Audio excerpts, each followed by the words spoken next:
জোরে বলেন আশিক ভেসে হাজিরতে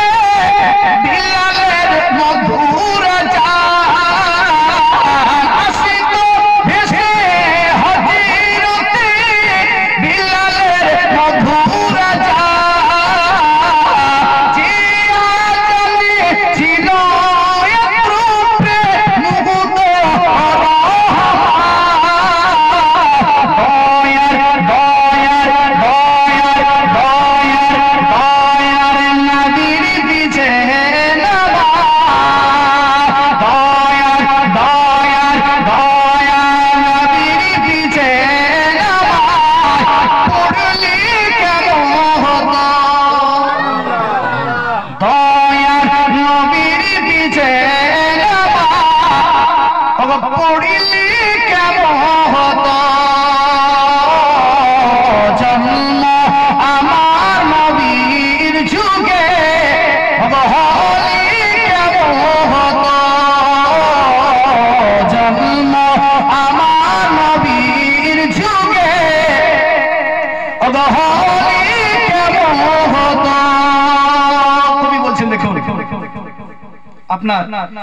উনার কত আলোচনা শুনতাম জায়গা বা জায়গা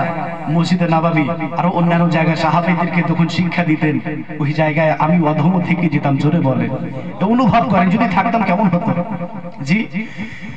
দিনের কত আলোচনা থাকিতা আমি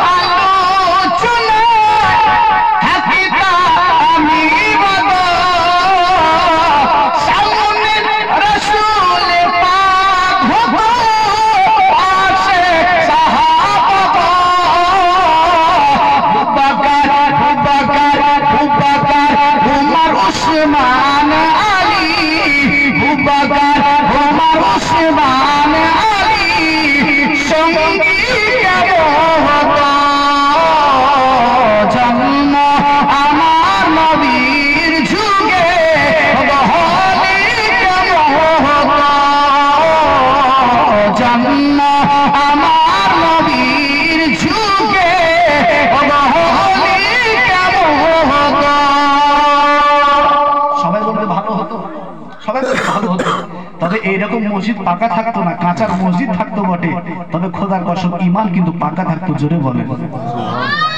তার কারণ সাহাবী কাদের বলা হয় সাহাবী বলা হয় কাকে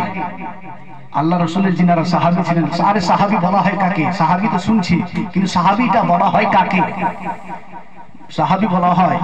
তাকে যে ঈমানি হালাতে নবীকে দেখলো এবং ঈমানি হালাতে মৃত্যুবরণ করলো জোরে বলেন ইমানের হালাতে নবী পাককে দেখলো এবং ইমানের হালাতেই মৃত্যুবরণ করলো তাকে সাহাবী বলা হয়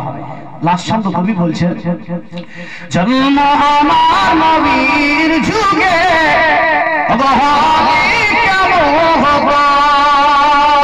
কেমন ছিল সেই মদিনার দৃশ্য কেমন ছিল সুবহানাল্লাহ কেমন ছিল